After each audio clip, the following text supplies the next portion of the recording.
Muito bem, queridos alunos do nono ano. Então, nós vamos fazer agora a correção das páginas 35 e 36 do caderno 2. A gente já fez a leitura, né, da terceira parte do conto A Cartomante. E agora, então, nós vamos ver as respostas aí às questões sobre esse pedacinho, esse trecho, né, do conto. Então, vamos lá, olha só. Aqui nós temos, então, a questão de número 1, que pede para nós, isso já na página 35, tá bom, pessoal? E ele pede para nós, explique o recurso utilizado pelo autor nesse conto para provocar a expectativa do leitor e fazer com que ele também sinta a lentidão angustiosa do tempo. Então, duas coisas aí que a gente precisa destacar, né? Qual foi o recurso que ele utilizou? Pensando na expectativa do leitor e pensando em que, né, como fazer o leitor sentir aí essa lentidão do tempo ali, angustiosa do tempo. Como a gente viu, né, na nossa reflexão sobre a leitura do conto 3, esse vídeo eu já postei para vocês. Então vamos lá, olha só. Coloquei aqui como resposta, e você pode, né, fazer a sua correção. Coloquei assim: o recurso é a descrição minuciosa do trajeto. Então é importante que você faça aí, essa ponderação, né, que ele descreveu minuciosamente. O que significa minuciosamente? Significa que ele descreveu detalhe por detalhe, pontinho por pontinho, de todo o trajeto que ele fez. Então, para quê? A resposta aí, a nossa justificativa, de modo a retardar ao máximo a revelação final. Ou seja, o que a gente estava esperando? O que o Vilela ia falar para ele? O que foi que ele... por que ele chamou ele na casa dele? Só que ele demora demais. O autor escreve de maneira a fazer ele demorar a chegar lá. E isso a gente vai perceber o quê? Que isso retarda, aí ao máximo a revelação final que é esperada pelo leitor. Do que será que Vilela vai falar para ele? Então, com a profusão aí de detalhes, ou seja, com a escrita de tantos detalhes, a narrativa ela se torna lenta. Então, a narrativa lenta, como era lento ali o tempo vivido pela personagem. Ou seja, demorou chegar mesmo. Então, a própria narrativa ela não vai só... O que eu quero que vocês entendam? Que ao invés de Machado de Assis ir lá e escrever assim, não, e ele demorou a chegar na casa de Vilela, ele simplesmente escreveu para realmente demorar. Então, como era lento aí, o tempo vivido pela personagem. Além disso, o autor vai criar desvios. O que são esses desvios? São incidentes, interrupções. Então, o que aconteceu? Camilo ele foi antes à sua casa, né, na esperança de encontrar algum recado de Rita. Então, vou em casa, vai que tem algum recadinho da Rita. Ele tem o seu caminho interrompido por uma carroça quebrada. Então, aí para o seu transporte também, impede a sua passagem. E aí ele acaba indo visitar a cartomante. Então, tudo isso serviu. Então, ficou aí como nossa resposta: o recurso é a descrição minuciosa do trajeto, de modo a retardar ao máximo a revelação final, que é esperada pelo leitor. Com a profusão de detalhes, a narrativa torna-se lenta, como era lento o tempo vivido pela personagem. Além disso, o autor cria desvios, incidentes e interrupções, em que, olha só, Camilo foi antes à sua casa, na esperança de encontrar algum recado de Rita. Ele tem o seu caminho interrompido por uma carroça quebrada, que impede ali a sua passagem, e ele visita a cartomante. Então, tudo isso serviu, para poder aí, descrever, provocar essa expectativa do leitor e também fazer com que o leitor sinta a lentidão angustiosa ali do próprio tempo. Vamos então para a questão de número 2. Olha só,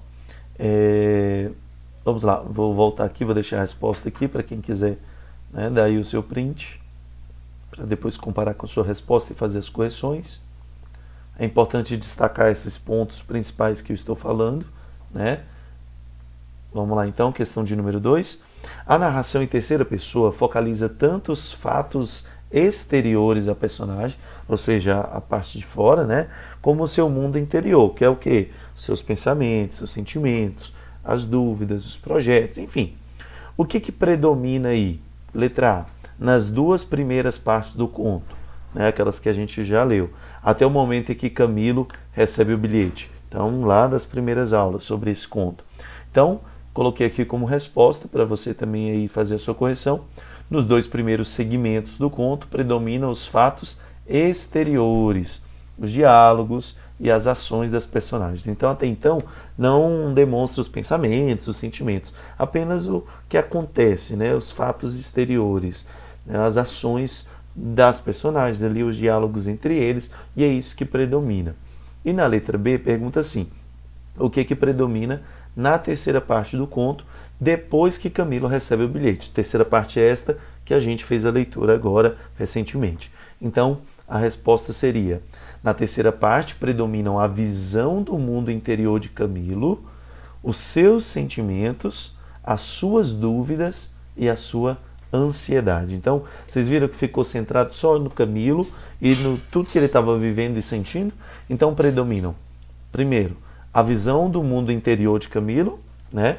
Que aí são seus sentimentos, as suas dúvidas e também a sua ansiedade. Então é importante você ter ressaltado esses 4 pontos aí, ó. O mundo interior de Camilo, né? Os sentimentos dele, também as dúvidas, né? E também aqui a sua ansiedade. Beleza, gente? Então não esquece de destacar esses pontos aí na sua correção. E por fim, a terceira questão, que traz assim: na terceira parte está o ponto culminante, o clímax. O que é o ponto culminante? Aquele ponto que a gente fica assim, e agora? É agora, né? Então você tem aquela maior emoção. Então pede para a gente localizar e justificar aí a nossa resposta, né? Você vai lá no seu livro e aí, olha só, o ponto culminante ele se localiza aí nos parágrafos 41 e 42. Já vem descrito lá no cantinho, parágrafo 41 e 42. Aí pede para a gente justificar a resposta e a justificativa é: pois aí temos a revelação, né, ou a pretensa revelação do futuro, que é feito lá pela cartomante. E aí, nesse momento, quebram-se o quê? A tensão da personagem, quando ela diz que vai ficar tudo bem e tal, então ele fica mais tranquilo, e até mesmo a nossa expectativa, uma vez que a gente já estava esperando o pior, né? Tipo, vai chegar lá em Vilela e Vilela vai dar um pipoco na cara dele. E aí, olha só, o conto agora ele deve caminhar rapidamente para o desenlace, ou seja, a partir então dessa previsão da cartomante, que é o ponto, né, o ponto alto aí da história, dessa terceira parte, quer dizer, nós vamos ter então um caminhar rápido para o final agora. São essas então as reflexões para o nosso texto, para as nossas respostas, né? Isso meio que já estava subscrito lá no guia de leitura que eu coloquei para vocês junto com a leitura ali, a explicação prévia da terceira parte do conto. Então é importante que você tenha entendido. Se ainda não entendeu, volta, lê novamente essa terceira parte até você entender bem a história e depois vem e resolve novamente o exercício aqui fazendo a correção própria. Beleza, galera? Então, foi essa a nossa correção. Assista pelo menos umas 2 vezes para você entender direitinho e faça sua correção na apostila bonitinho. Deixa ok, né, tudo já corrigido para depois a gente utilizar, até porque o conto ainda não terminou. Nós temos mais uma parte e aí depois a gente vai ver. Galera, grande beijo, tudo de bom e até a próxima. Tchau, tchau.